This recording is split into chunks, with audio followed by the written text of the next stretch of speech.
श्री राधा कृष्ण चरण कमलेभ्यो नमः।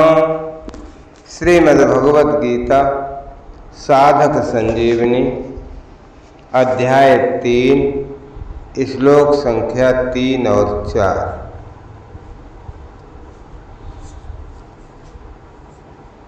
वसुदेव सुतं देवं कंस चाणूरमर्दनं देवकी परमानंदं कृष्णं वंदे जगद्गुरुं। तीसरे और चौथे और 5वें श्लोकों में भगवान ने अर्जुन के व्यामिश्रणेव वाक्येन मिले हुए से वचनों इन पदों का उत्तर देते हुए कहा है। श्री भगवान उवाच लोकेऽस्मिन् द्विविधा निष्ठा पुरा प्रोक्ता मया नघ ज्ञानयोगेन सांख्यानां कर्मयोगेन योगिनां। श्री भगवान बोले, हे अनग, हे निष्पाप अर्जुन, अस्मिन इस लोक में, इस मनुष्य लोक में द्विविधा 2 प्रकार की होने वाली निष्ठा मया पुरा प्रोक्ता मेरे द्वारा पहले कही गई है। उनमें से सांख्यानाम ज्ञानियों की निष्ठा ज्ञान योगेन ज्ञान योग से, योगी नाम योगियों की निष्ठा कर्म योगेन कर्म योग से होती है। तो युद्ध अर्जुन करना नहीं चाहते थे, अतः उन्होंने समतावाचक बुद्धि शब्द का अर्थ ज्ञान समझ लिया। परंतु भगवान ने पहले बुद्धि और बुद्धि योग शब्द से समता का वर्णन किया था। दूसरे अध्याय के 39वें श्लोक से 49वें श्लोक तक। अतः यहाँ भी भगवान ज्ञान योग और कर्म योग दोनों के द्वारा प्राप्त करने योग्य समता का ही वर्णन कर रहे हैं। अर्जुन के लिए भगवान ने अनग शब्द का प्रयोग किया। तो अर्जुन के द्वारा अपने श्रेय की बात पूछी जानी है और ये निष्पापता का द्योतक है, क्योंकि अपने कल्याण की तीव्र इच्छा हो जाने पर साधक के पाप स्वतः नष्ट हो जाते हैं। लोके अस्मिन् द्विविधा निष्ठा पुरा प्रोक्ता मया नघ। यहाँ लोके पद का अर्थ मनुष्य शरीर समझना चाहिए, क्योंकि ज्ञान योग और कर्म योग दोनों सब प्रकार के साधनों को करने का अधिकार, साधक बनने का अधिकार मनुष्य शरीर में ही है। निष्ठा समभाव में स्थित एक ही है जो 2 प्रकार से प्राप्त किया जा सकता है, ज्ञान योग से भी और कर्म योग से भी। इन दोनों योगों का अलग अलग विभाग करने के लिए भगवान ने दूसरे अध्याय के 39वें श्लोक में कहा है कि इस समबुद्धि को मैंने सांख्य योग के विषय में 11वें से 30वें श्लोक तक कह दिया। अब इसे तो कर्मयोग के विषय में 39 से 53वें श्लोक तक सुनो। ऐसा त्यवेता सांख्य बुद्धि योगे तुमाम सुड़ु।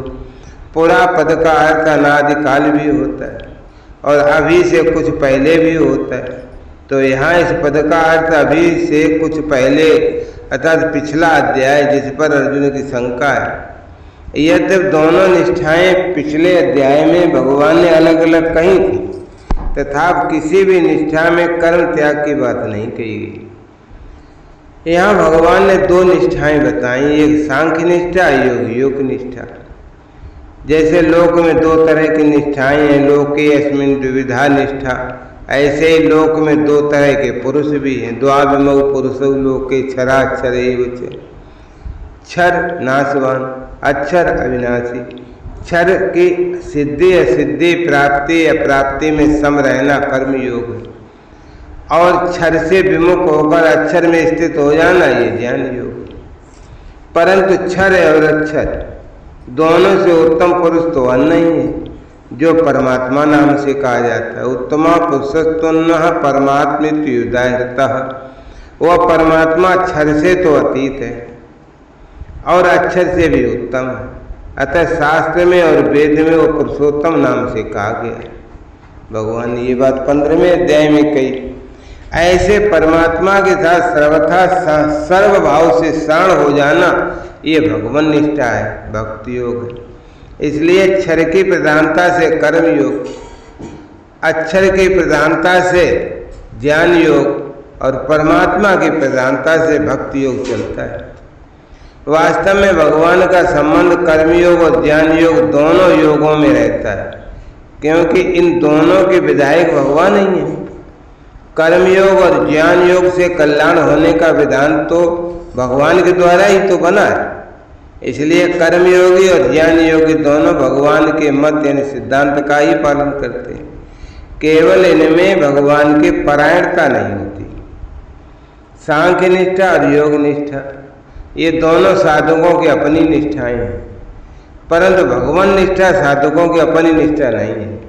कारण सांख्य निष्ठा और योग निष्ठा में साधक को मैं हूँ और संसार है इसका अनुभव होता है। अतः ज्ञान योगी संसार से संबंध विच्छेद करके अपने स्वरूप में स्थित हो जाता है, और कर्मयोगी संसार की वस्तु शरीर आदि को संसार की ही सेवा में लगाकर संसार से संबंध विच्छेद कर लेता है। परंतु भगवान निष्ठा में साधक को पहले भगवान है इसका अनुभव नहीं होता है, पर उसका विश्वास होता है कि स्वरूप और संसार इन दोनों से भी विलक्षण कोई तत्व है तो वो भगवान है। अतः वह श्रद्धा विश्वास पूर्वक भगवान को मानकर और अपने आप को भगवान के समर्पित कर देता है। इसलिए सांख्य निष्ठा और योग निष्ठा में तो जानना है, जानना अर्थात विवेक मुख्य है, और भगवान निष्ठा में मानना यानी श्रद्धा विश्वास मुख्य है।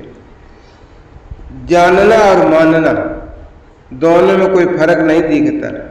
जैसे जानना संदेह रहित दृढ़ होता है, ऐसे मानना भी तो संदेह रहित होता है। मानी हुई बात में विचार की संभावना ही नहीं रहती। जैसे अमुक मेरी माँ है, ये केवल माना हुआ ही तो है, पर इस माने हुए में कभी संदेह नहीं होता।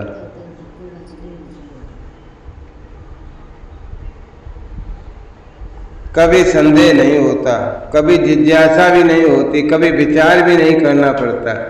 इसलिए गीता में भक्ति योग के प्रकरण में जहाँ जानने की बात आई है उसको वहाँ मानने के अर्थ में लेना चाहिए। इसी तरह ज्ञान योग और कर्म योग प्रकरण में जहाँ मानने की बात आई है उसको जानने के अर्थ में लेना चाहिए। सांख्य निष्ठा और योग निष्ठा तो साधन साध्य और साधक पर निर्भर है, पर भगवान निष्ठा साधन साध्य नहीं। ये भगवान निष्ठा में साधक भगवान और उनकी कृपा पर निर्भर करता है। भगवान निष्ठा का वर्णन गीता में जगह जगह आया है। जैसे इसी अध्याय में पहले 2 निष्ठाओं का वर्णन करके फिर 30वें श्लोक में मयि सर्वाणि कर्माणि सन्न्यस्य मत्परः पदों से भक्ति का वर्णन कर दिया गया।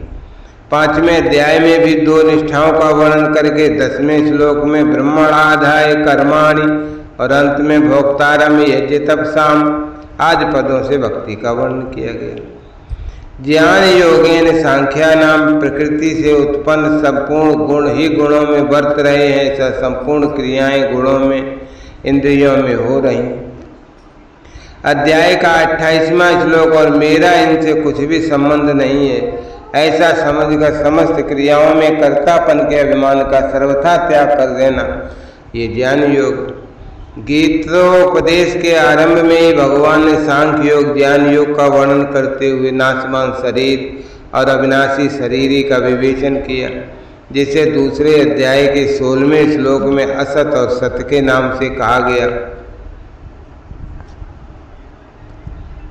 कर्म योगेन योगिनाम वर्ण आश्रम स्वभाव और परिस्थिति के अनुसार जो शास्त्र वेद कर्तव्य कर्म सामने आ जाए उसको उस कर्म तथा उसके फल में कामना ममता और आसक्ति का सर्वथा त्याग करके करना तथा कर्म की सिद्धि और असिद्धि में सम रहना, ये कर्मयोग।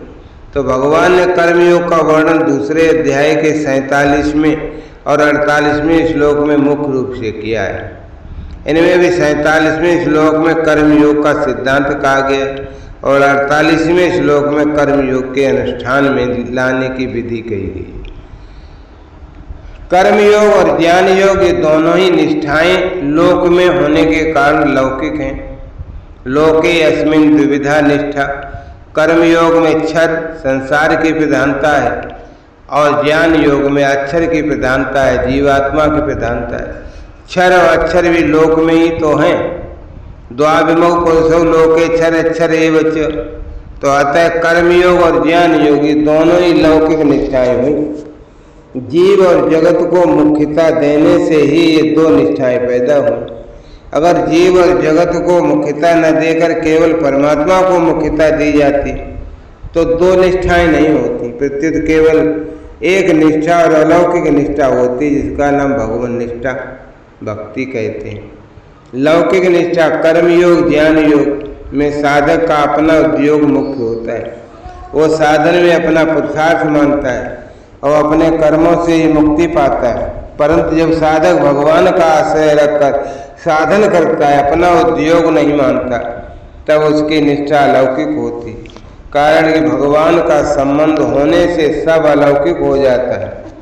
तो जब तक भगवान का संबंध नहीं होता तब तक सब लौकिक ही होता है। किसी को बुरा न समझे, किसी का बुरा न चाहे और किसी का बुरा न करे तो कर्मयोग आरंभ हो जाता है। मेरा कुछ नहीं है, मेरे को कुछ नहीं चाहिए और मेरे को अपने लिए कुछ नहीं करना है, इस सत्य को स्वीकार कर लो तो ज्ञान योग आरंभ हो जाता है। कर्मणामनारंभान् नैष्कर्म्यं पुरुषोऽश्नुते न च सन्न्यसनादेव सिद्धिं समधिगच्छते।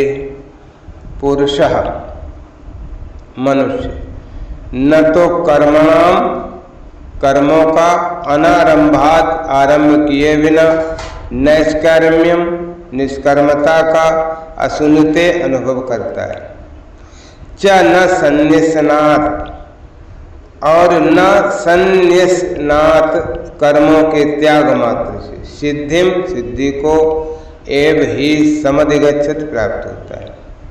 न कर्मणाम अनारंभान नैष्कर्म पुरुषो अश्नुते। कर्मयोग में कर्म करना अत्यंत आवश्यक है।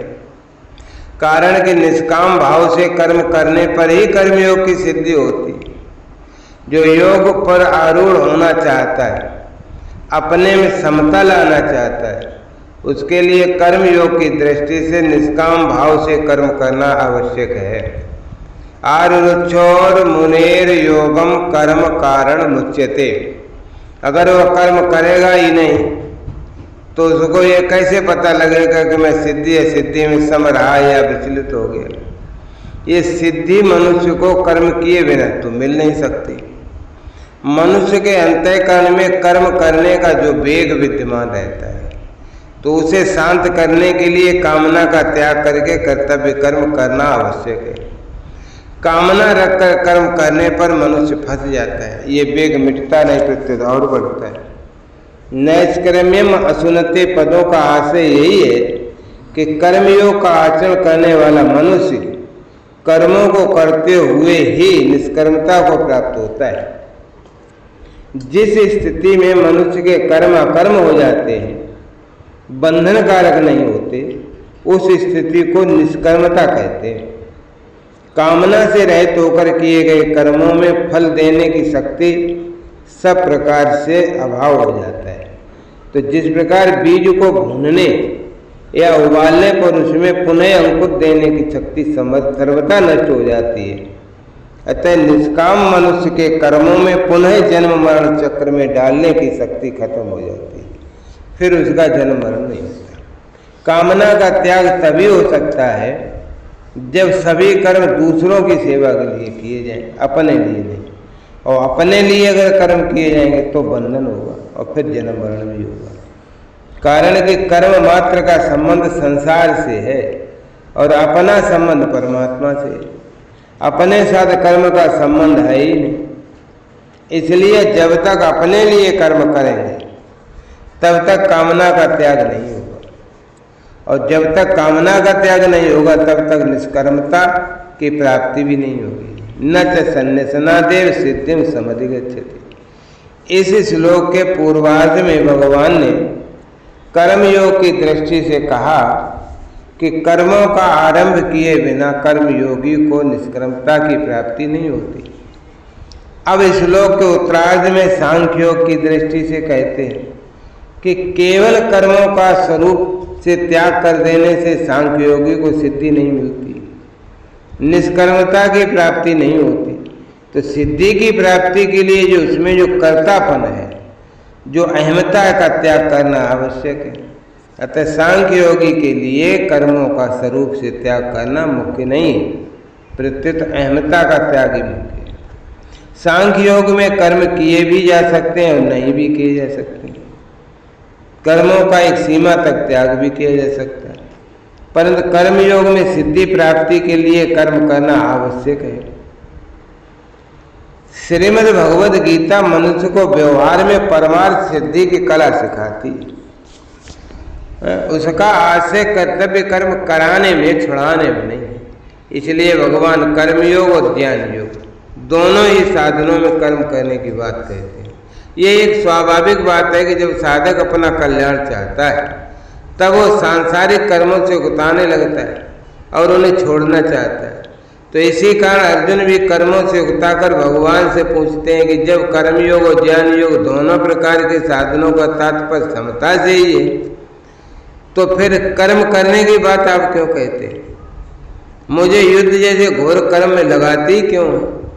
परंतु भगवान ने दोनों ही प्रकार के साधनों में अर्जुन को कर्म करने की आज्ञा दी। जैसे कर्म योग में योगस्था कुरुकर्माणि और सांख्य योग में कहा तस्मात् युद्धस्य भारत। तो इससे सिद्ध होता है भगवान का अभिप्राय कर्मों के स्वरूप से छुड़ाने से नहीं है, प्रत्युत कर्म कराने में।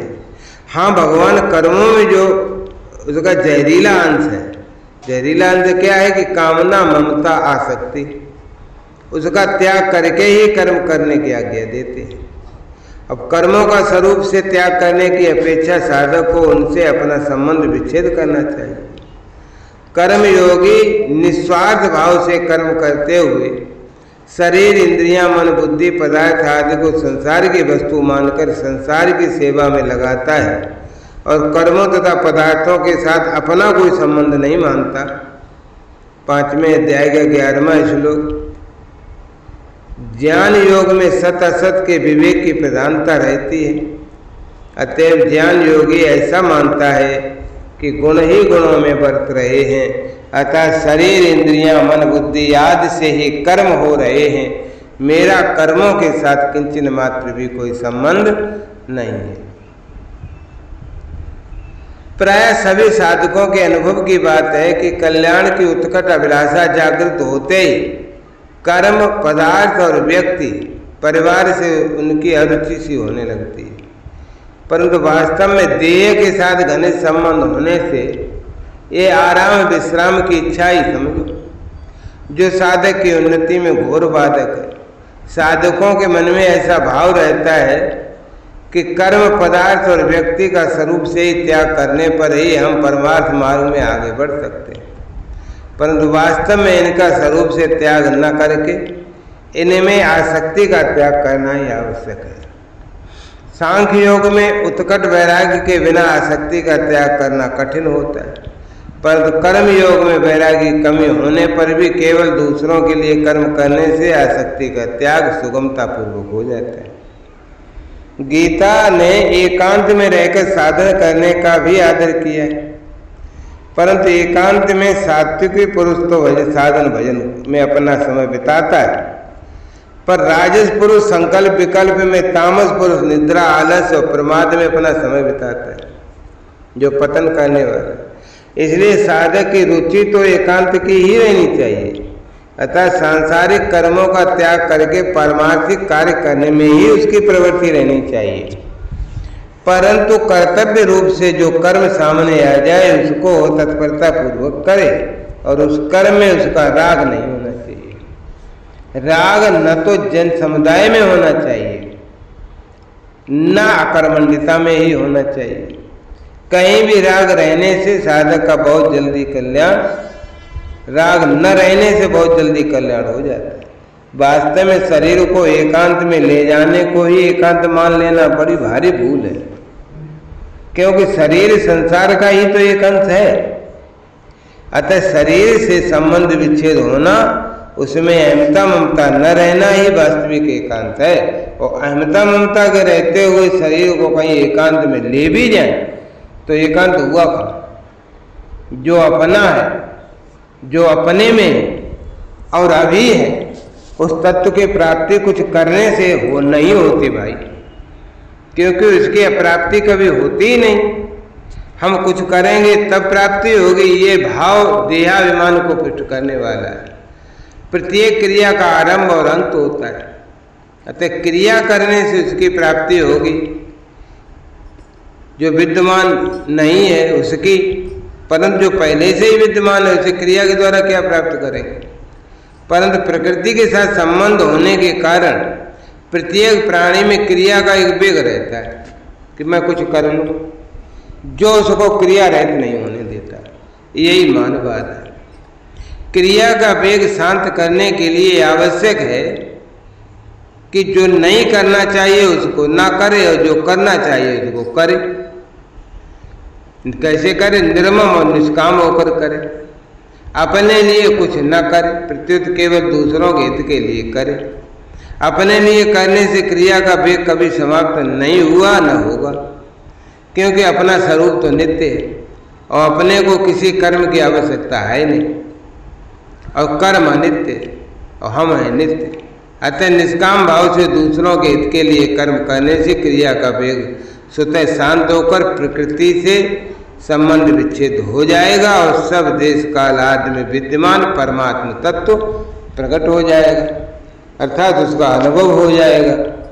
यही परमात्म दर्शन है। शेष चर्चा आगे। जय राधा जय राधा राधा, जय राधा जय श्री राधा।